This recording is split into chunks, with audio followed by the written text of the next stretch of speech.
Imagine por um momento que você está diante do maior espadachim que já existiu. Suas mãos tremem, não de medo, mas de uma energia que você nunca sentiu antes.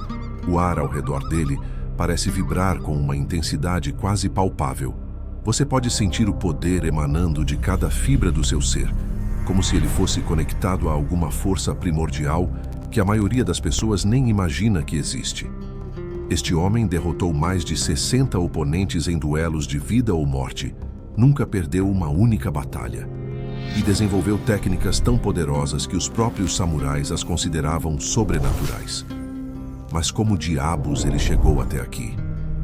A resposta vai te chocar, porque o que você está prestes a descobrir não está escrito em nenhum livro de história. Meu nome é Miyamoto Musashi, e esta é a história de como um órfão abandonado se tornou uma lenda imortal. Mas mais do que isso, é a história de técnicas secretas que podem transformar qualquer pessoa comum em alguém extraordinário.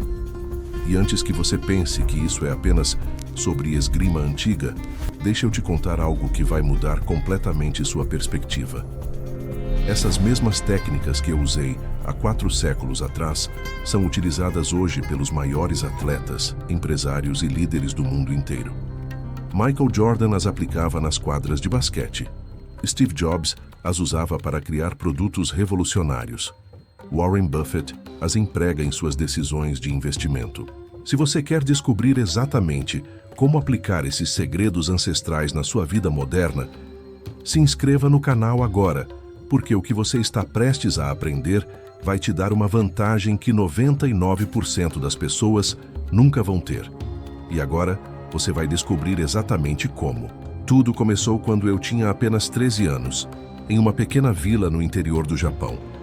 Meu pai havia morrido em batalha, e eu estava completamente sozinho no mundo. Lembro-me da sensação do vento frio cortando meu rosto enquanto eu caminhava pelas ruas empoeiradas, observando outros meninos da minha idade brincando com suas famílias. A solidão era como uma faca afiada no peito, mas algo dentro de mim recusava a se render ao desespero. Naquela época, no Japão feudal, um garoto órfão tinha 2 opções: morrer de fome ou encontrar uma forma de sobreviver. Eu escolhi uma terceira opção que ninguém esperava. Decidi me tornar o guerreiro mais poderoso que já havia existido. Parece loucura, né? Um moleque de 13 anos sonhando em superar séculos de tradição samurai. Imagine a audácia. Eu, sem 1 centavo no bolso, sem mestre, sem linhagem nobre, declarando guerra contra todo o sistema estabelecido. Mas havia algo sobre mim que ninguém sabia. Algo que mudaria tudo. E que você só vai entender completamente no final desta história. Desde pequeno eu via o mundo de forma diferente. Enquanto outros meninos brincavam, eu observava. Observava como as folhas caíam das árvores, notando que cada uma seguia um padrão único, mas todos conectados por leis invisíveis. Observava como a água fluía pelos rios, percebendo que ela sempre encontrava o caminho mais eficiente, nunca lutando contra obstáculos, mas os contornando com uma persistência suave e implacável. Observava como os pássaros se moviam no céu, seus corpos se ajustando instantaneamente às correntes de ar, como se fossem parte do próprio vento. Cada movimento na natureza me ensinava algo sobre ritmo, timing e fluxo. Eu passava horas sentado à beira de um riacho, sentindo como minha respiração se sincronizava com o som da água corrente.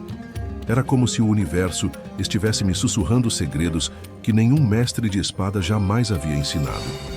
Eu não sabia na época, mas estava desenvolvendo o que mais tarde se tornaria a base de todas as minhas técnicas secretas.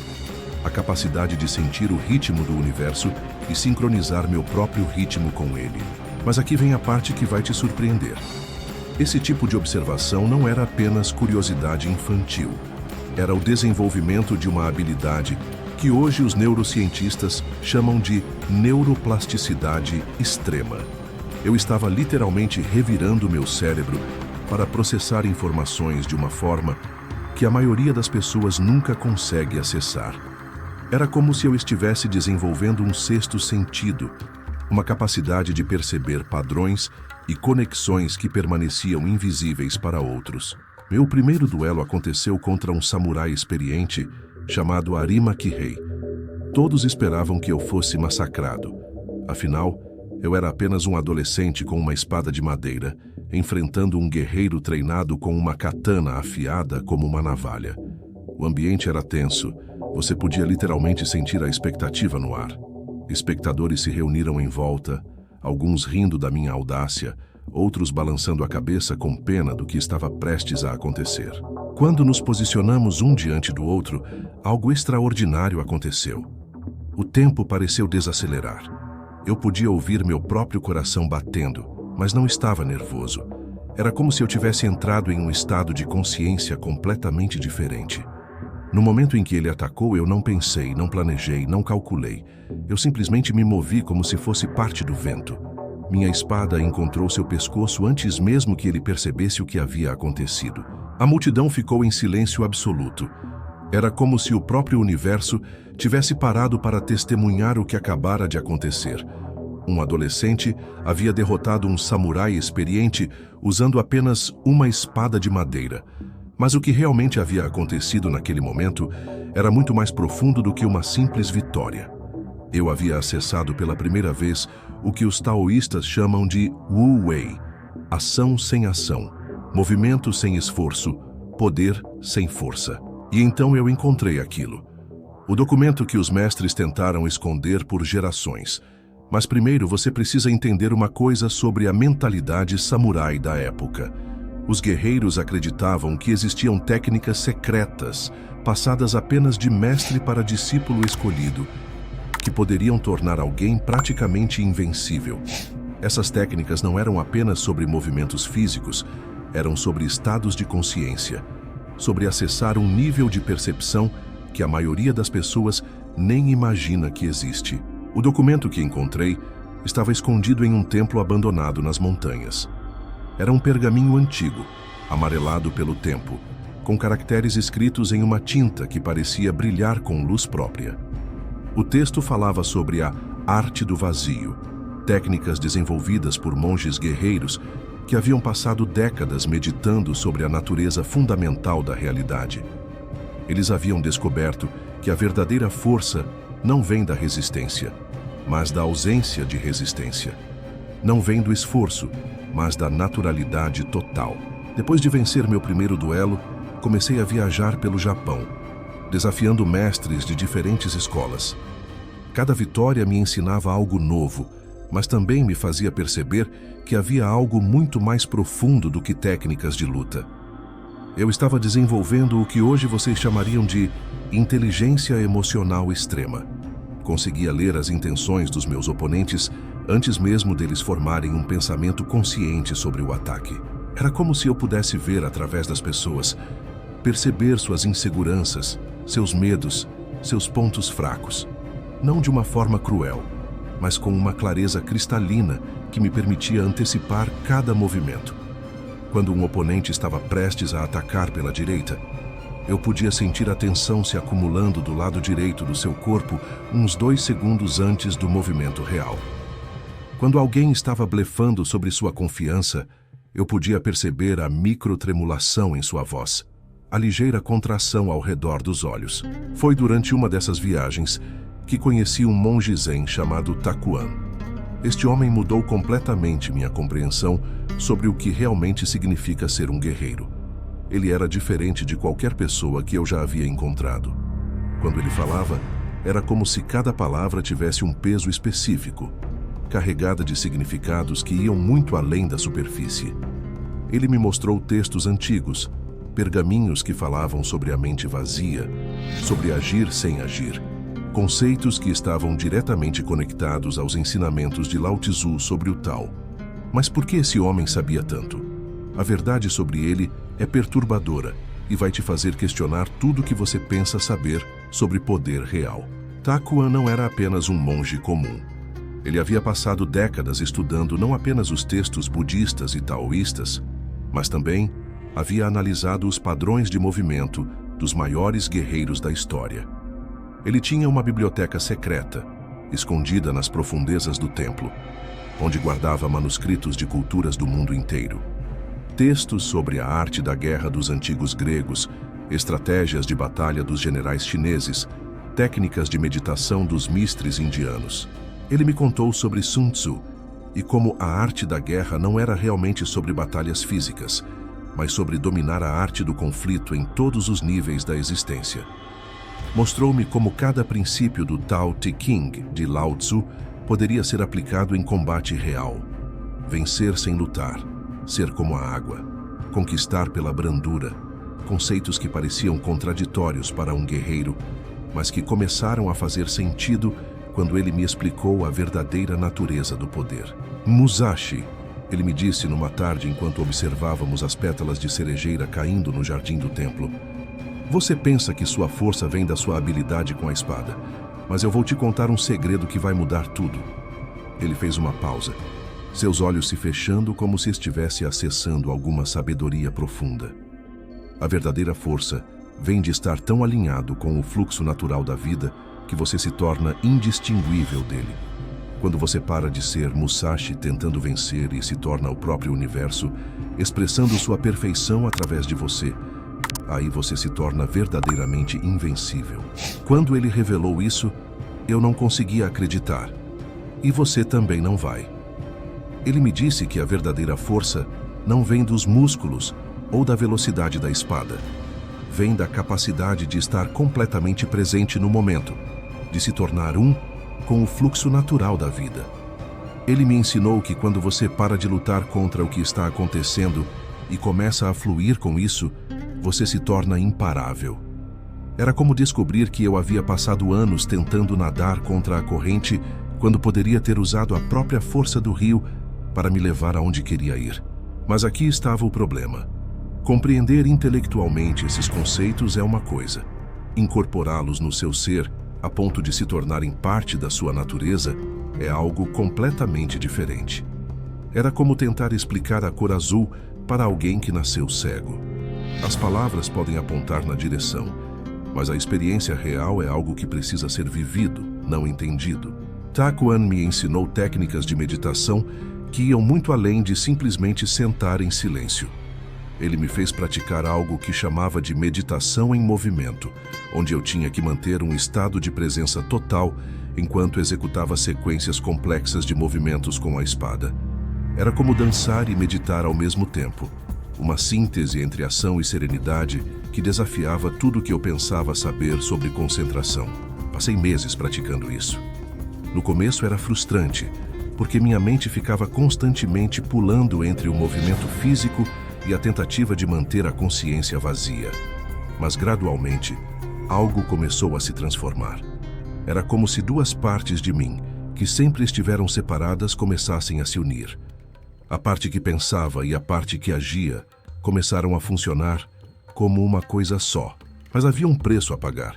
Um preço que quase custou minha vida e que mudou meu destino para sempre. Para entender esse preço terrível, você precisa saber o que aconteceu quando eu tentei aplicar esses ensinamentos em meu duelo mais perigoso até então. Porque uma coisa é praticar essas técnicas em um ambiente controlado, com um mestre sábio te guiando. Outra coisa completamente diferente é tentar usá-las quando sua vida está literalmente dependendo disso. O duelo era contra um mestre de uma escola tradicional, que havia ouvido falar das minhas vitórias, e considerava meus métodos uma blasfêmia contra a tradição samurai. Ele era muito mais experiente que eu, com décadas de treino formal e uma reputação construída sobre centenas de vitórias. Quando nos enfrentamos, eu tentei aplicar tudo o que Takuan havia me ensinado. Tentei esvaziar minha mente, fluir com o momento, ser como a água, e quase morri. Foi então que tudo desmoronou. O que aconteceu a seguir vai te deixar sem palavras, porque me fez perceber que eu ainda não havia compreendido verdadeiramente o que significava integrar esses ensinamentos ao meu ser. Eu estava tentando aplicar técnicas espirituais como se fossem truques de mágica, tentando usar a sabedoria milenar como uma ferramenta para vencer, em vez de me transformar genuinamente na pessoa que essa sabedoria estava tentando criar. No meio do duelo, minha mente começou a se dividir. Uma parte tentava manter o vazio mental, outra estava calculando movimentos. Uma terceira estava com medo de morrer. Era como tentar tocar 3 instrumentos diferentes ao mesmo tempo. O resultado foi um caos interno que se refletiu na minha performance física. Meus movimentos se tornaram hesitantes, meu timing ficou desalinhado e pela primeira vez na minha vida eu estava perdendo um duelo.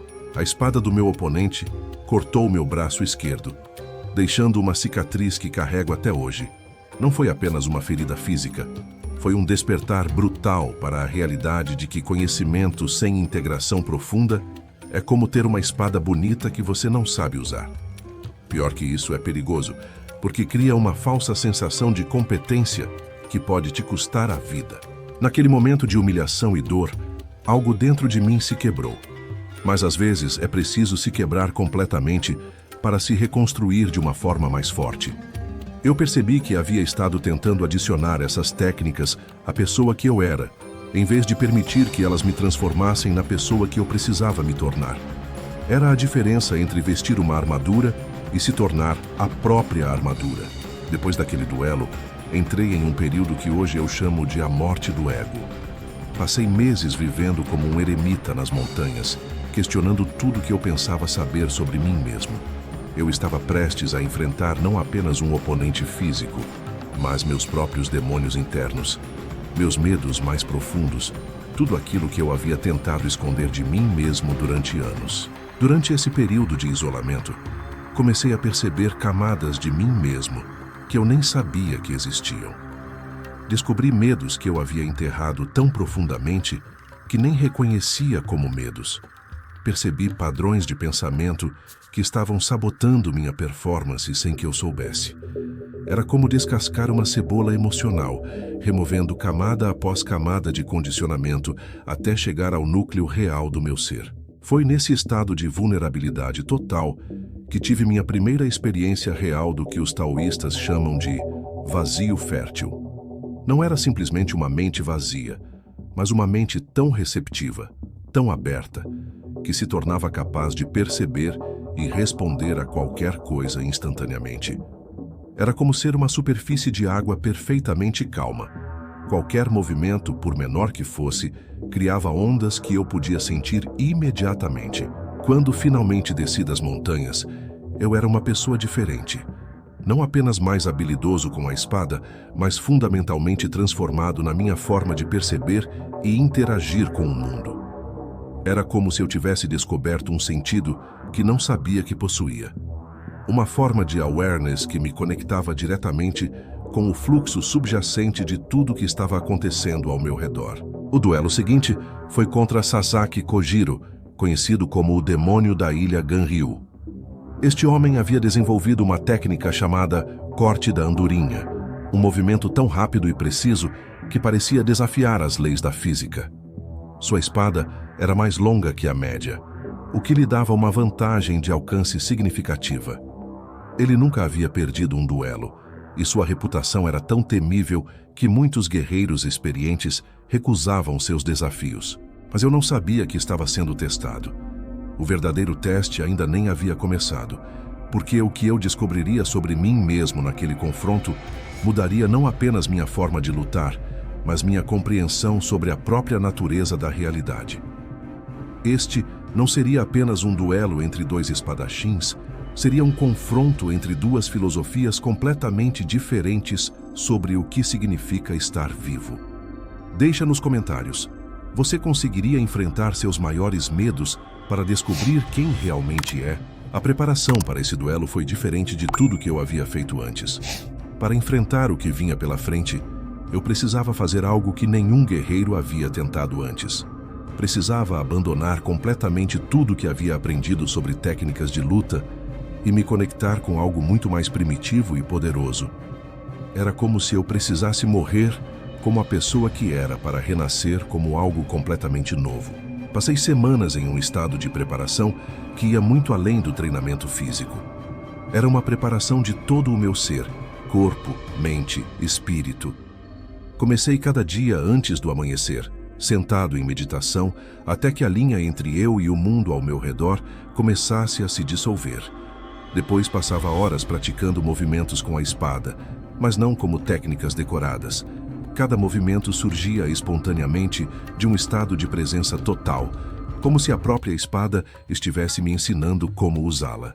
Também passei tempo estudando Kojiro de longe. Não apenas suas técnicas de luta, mas sua personalidade, seus padrões de comportamento, suas forças e fraquezas psicológicas. Descobri que ele era extremamente orgulhoso da sua pontualidade, chegando sempre exatamente no horário marcado. Percebi que sua técnica dependia de um timing muito específico e que ele ficava irritado quando esse timing era perturbado. Mais importante ainda, comecei a perceber que sua força também era sua fraqueza. O corte da andorinha era devastadoramente eficaz, mas dependia de condições muito específicas para funcionar perfeitamente. Era como uma fórmula matemática, poderosa quando aplicada corretamente, mas rígida demais para se adaptar a situações inesperadas.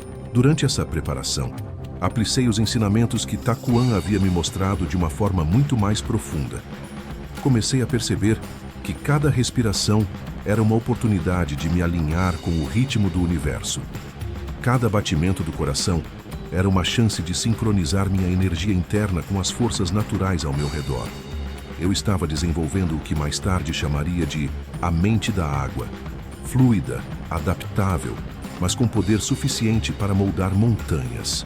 Também incorporei princípios da arte da guerra de Sun Tzu, mas de uma forma que ia além da estratégia militar. Todo combate é baseado na decepção, ele havia escrito.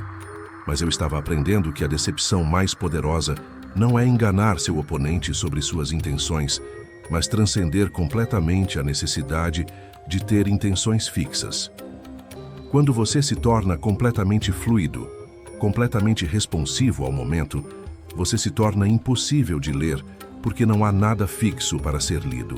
A cada minuto desse processo, algo estava mudando dentro de mim, mas nem tudo era como esperado.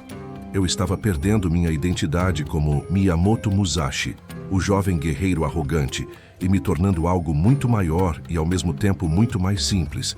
Era como se eu estivesse me dissolvendo no próprio universo, mantendo apenas a consciência pura e a capacidade de resposta instantânea. Às vezes isso era assustador.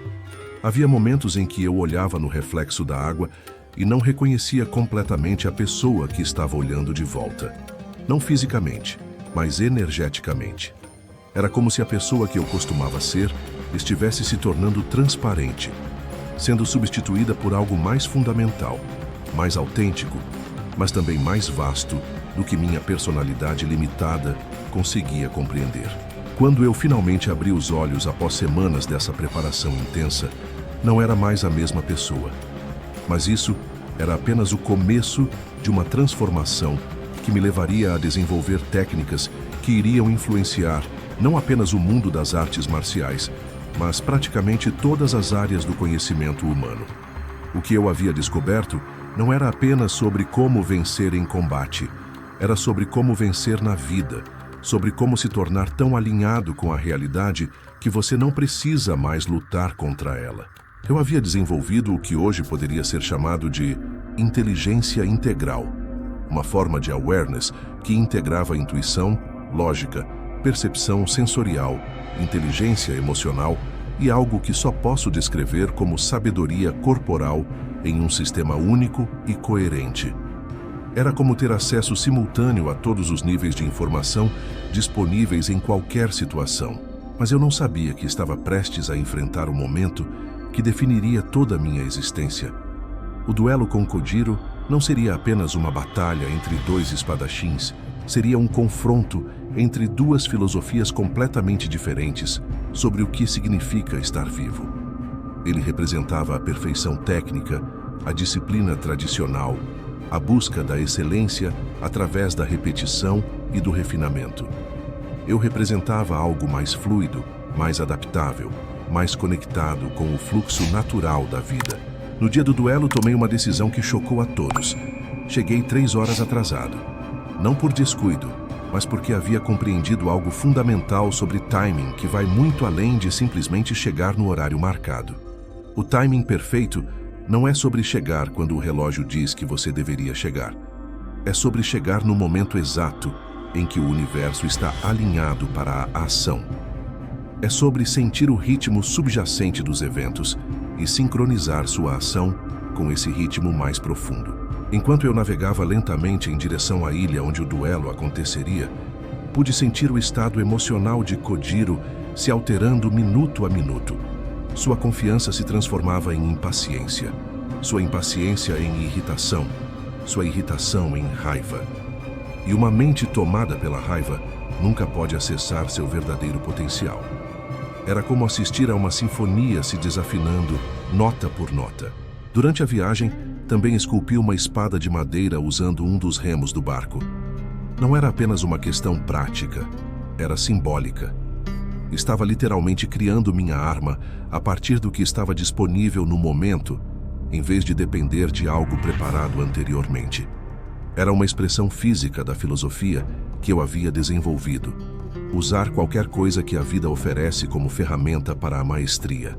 Quando finalmente cheguei à ilha, Kojiro estava em um estado de fúria controlada. Sua postura era perfeita, sua técnica impecável, mas sua mente havia perdido a serenidade, que é essencial para a performance máxima. Era exatamente como eu havia planejado. Mas mais do que isso, era uma demonstração de como o timing correto pode ser a arma mais poderosa de todas. E foi exatamente assim que chegamos ao momento que você viu no início desta história. Mas agora você vai entender tudo o que realmente aconteceu naquela ilha. Cada nuance, cada respiração, cada micromovimento que determinou o resultado daquele confronto lendário. Quando nos posicionamos um diante do outro na areia da praia, o contraste entre nossas energias era palpável. Kojiro irradiava intensidade focada, como um laser cortando através da escuridão. Eu emanava algo mais difuso, mas igualmente poderoso, como a própria luz do sol, suave mas contendo uma força capaz de alimentar toda a vida na Terra. Cada respiração que dei naqueles momentos finais antes do combate foi o resultado de anos de preparação, não apenas física, mas espiritual e mental. Eu podia sentir minha conexão com o vento que soprava através da ilha, com as ondas que quebravam na praia, com o próprio ritmo da natureza ao nosso redor. Era como se eu tivesse me tornado uma antena sintonizada com todas as frequências da realidade. Quando Kojiro atacou com seu famoso corte da andorinha, aconteceu algo que desafia a lógica convencional. Eu não bloqueei no sentido tradicional. Não esquivei da forma que qualquer manual de esgrima ensinaria. Eu simplesmente deixei meu corpo se mover como a água se move ao redor de uma pedra, sem resistência, mas com uma precisão que surgia de uma fonte muito mais profunda que o planejamento consciente. Seu golpe passou por onde eu estava, mas onde eu não estava mais. E no mesmo instante minha espada de madeira encontrou seu crânio com uma precisão que surpreendeu até mesmo a mim.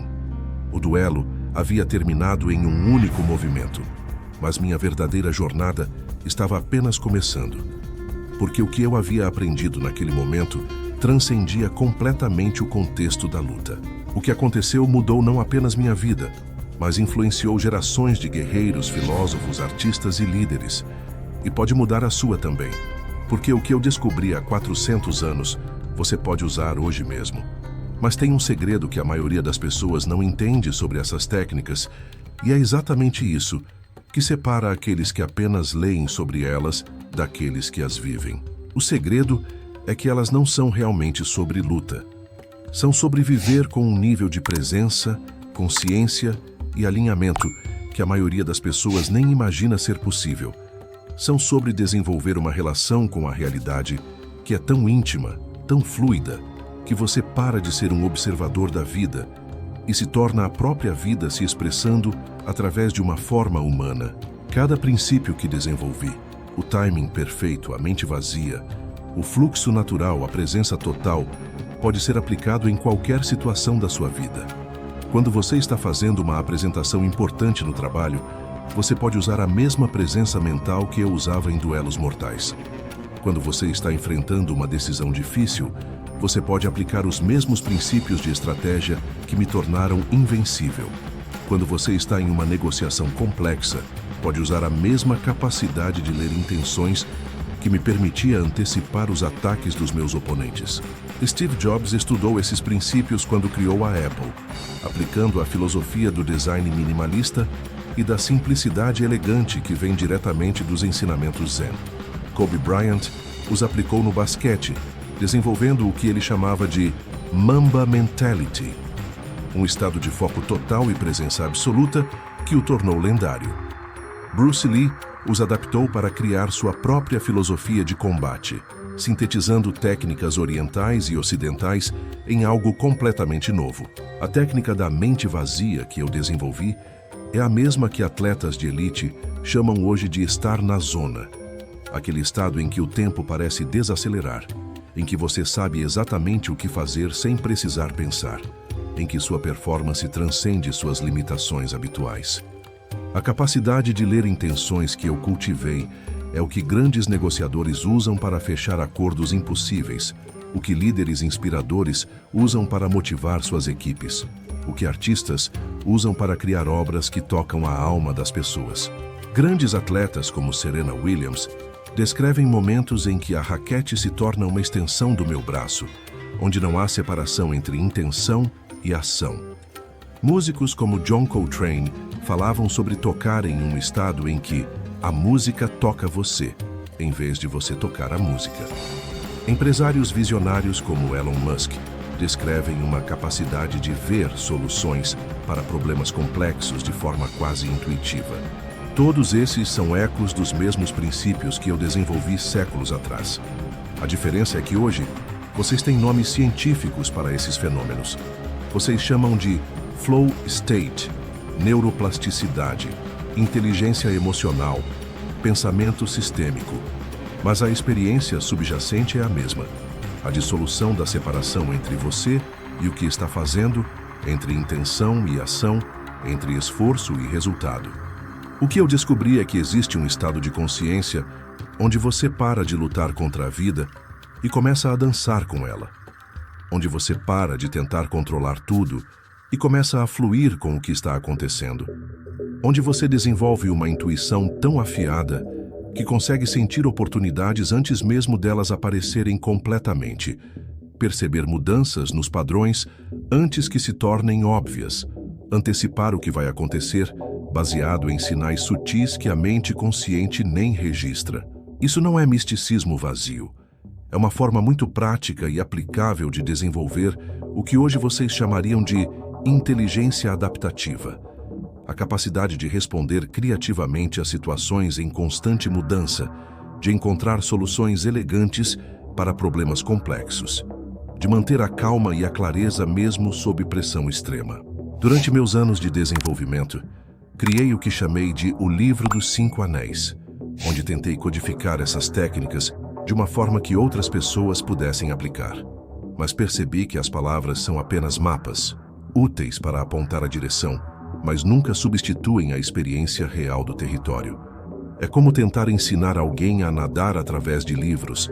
Você pode explicar a teoria perfeitamente, mas até a pessoa entrar na água e sentir como o corpo se move através dela, ela não vai realmente saber nadar. Por isso desenvolvi métodos de treino que iam muito além da prática física. Criei exercícios de percepção, onde os estudantes aprendiam a sentir as intenções de outras pessoas através de sinais sutis, microexpressões, mudanças na postura, alterações no ritmo da respiração. Desenvolvi práticas de presença onde eles aprendiam a manter a awareness total, mesmo durante atividades rotineiras como caminhar ou comer. Uma das técnicas mais poderosas que ensinei foi o que chamei de espada mental, a capacidade de manter um estado de alerta relaxado constantemente, como se você estivesse sempre pronto para um duelo, mas sem tensão ou ansiedade. É um estado onde você está completamente presente e responsivo, mas também completamente em paz. Hoje vocês poderiam chamar isso de mindfulness dinâmico ou meditação em ação. Outra técnica fundamental era o desenvolvimento do que chamei de olhos de águia, a capacidade de manter a awareness periférica total enquanto mantém foco preciso. É como ter visão de túnel e visão panorâmica ao mesmo tempo. Isso se aplica não apenas à percepção visual, mas a todos os aspectos da consciência.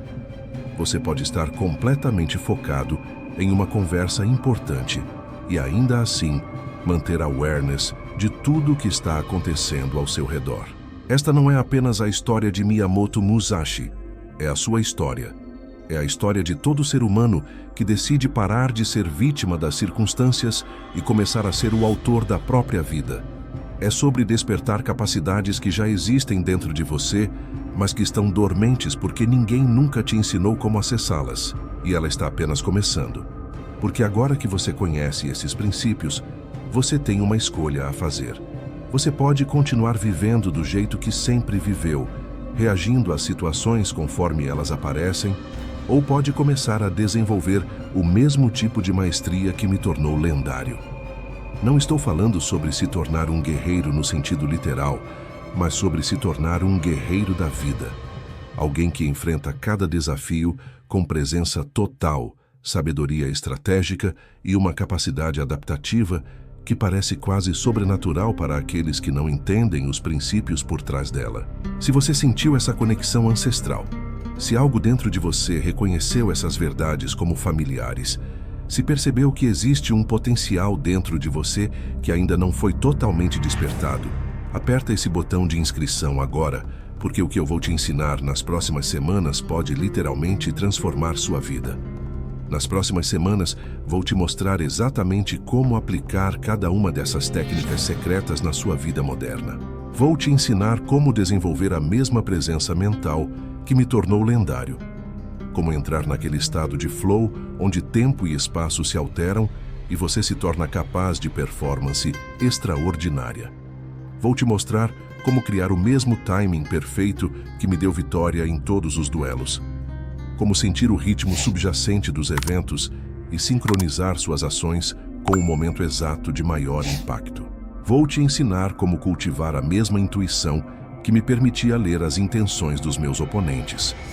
Como desenvolver uma sensibilidade tão refinada que você consegue perceber o que as pessoas estão realmente pensando e sentindo, muito além das palavras que estão falando. Como antecipar mudanças no mercado, nas relações, nas oportunidades, baseado em sinais sutis que a maioria das pessoas nem percebe. Mas mais importante que tudo isso, vou te mostrar como integrar esses princípios no seu ser de uma forma tão profunda que eles se tornam parte da sua natureza. Não como técnicas que você aplica quando lembra, mas como uma forma de estar no mundo que é natural, effortless e tremendamente poderosa. O caminho do guerreiro não é sobre violência ou dominação. É sobre despertar o poder que já existe dentro de você, mas que foi adormecido por anos de condicionamento social que te ensinou a ser pequeno, a jogar seguro, a não brilhar muito forte. É sobre se tornar tão presente, tão consciente, tão alinhado com o fluxo natural da vida, que você se torna literalmente imparável. Não porque você força as coisas a acontecerem, mas porque você se torna tão sintonizado com como as coisas naturalmente querem acontecer, que você se torna um canal perfeito para que a vida se expresse através de você. E esse poder está esperando por você agora mesmo, neste exato momento, só esperando para ser despertado. A única pergunta é: você está pronto para essa transformação?